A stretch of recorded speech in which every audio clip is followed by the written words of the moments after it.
been scribbling away today, and I thought I might scratch a new piece, because, you know, yeah, why not?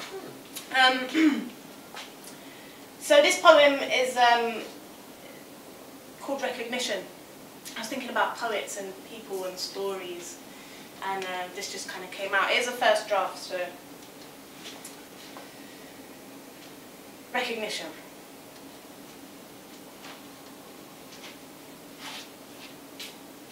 I recognize you. I've seen you before. We've crossed paths, we've talked stars. I know who you are.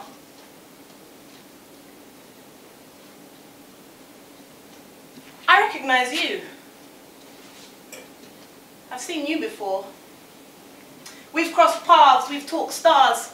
I know who you are. I recognize your struggle. I see it in your face. The way your eyes sit in your skull. The shapes that your mouth holds. And even if we've never met before, there's something about the way you walk. Maybe it's the way you say your name. Maybe we're the same.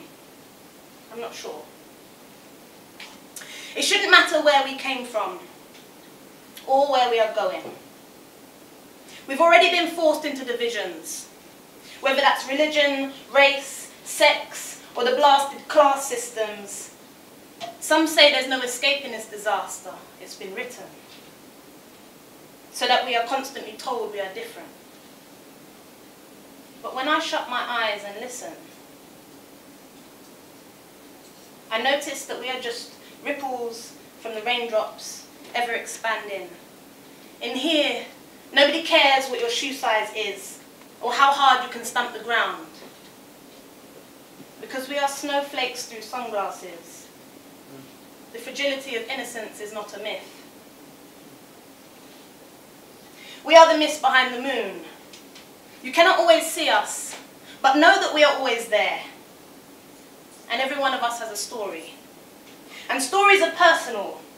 And every one of us has as many faces as there are days in the year. I recognize that voice. I've heard it before. Speaking the wisdoms of its journey, I didn't catch every word, but I felt the vibration. I recognize your mission. I see it in your hands, the way you move them as you speak, the lines that become canyons when you make a fist, holding on to everything. And even if we've never spoke before, there's something about the way you talk. Maybe it's the way your words frame your face. Maybe we're the same. I'm not sure. Today you're breathing fire, igniting the path before you so that we can see higher, enlightening with a greater understanding for a brighter insight into this space that we are standing in. Some of us reflect the light, some of us absorb it, some of us reject the light, some of us applaud it. But none of us can hide, no shadow can fight, can't cast half the blast to banish out the light. When the sun shines, we want to follow it, because there's a lot of darkness out there. We watch it all the time. I'm busy looking at the darkness saying, wow, that's some darkness over there. Darkness. And I wonder whether we have the responsibility to focus on that darkness. Whether we have a responsibility to talk about that darkness. Shine a light into that darkness until it is completely consumed.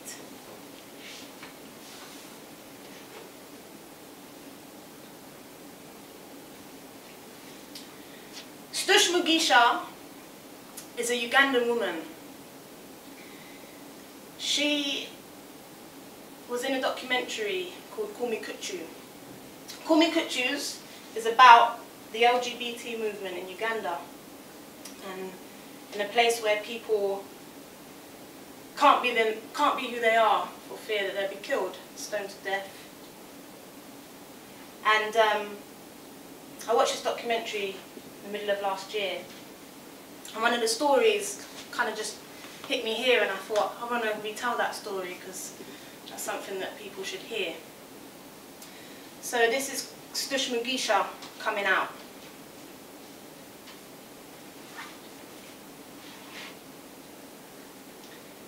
Naomi is a girl from my village.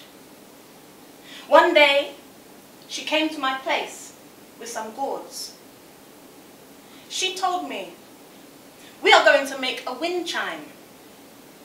She wanted me to hear her music when the wind blows. I cut the gourds in half, I gut them out, and we lay them in the sun to dry, whilst we stood in the shade of a big tree. When the gourds had dried, Naomi said she would take them to her uncle, and he would fix them together. She hugged me before she left, and I stood rooted to that spot, thinking about her, whilst the sun dipped down. Sometime after that day, the man that worked the land for my parents, the one I sometimes play football with, he found me playing with Naomi, and he was like, no, that's not right. I'm going to show you how you are supposed to do it with a boy. He threw mouthfuls of questions at her before filling her with a violent gust of gushing hot air. She twisted, turned, and burned. A deep rouge coiled around her leg. She lay there, a deflated balloon. As the gorge chimes chapped by the window, when she told her mother, the Christian woman's plump lips lunged into a pout. It is your own fault. You must have been teasing him, eh?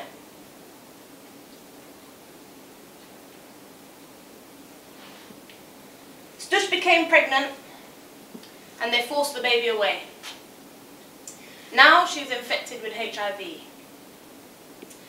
Stush pulled out a photograph and said,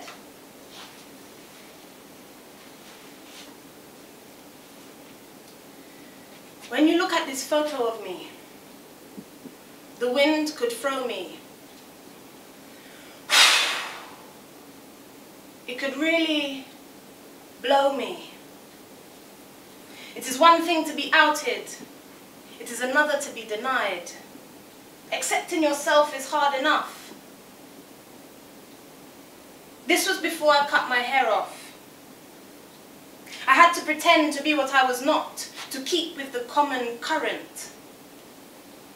There is a way you feel when you know you are unwanted, like a used tissue, scrunched up and hunched over after it's been blown into.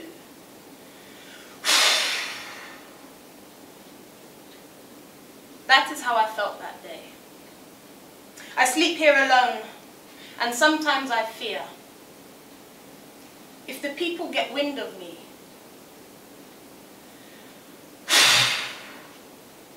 they might come and blow me away forever. People need to know our stories. And that is the reason I decided to come out today and tell them.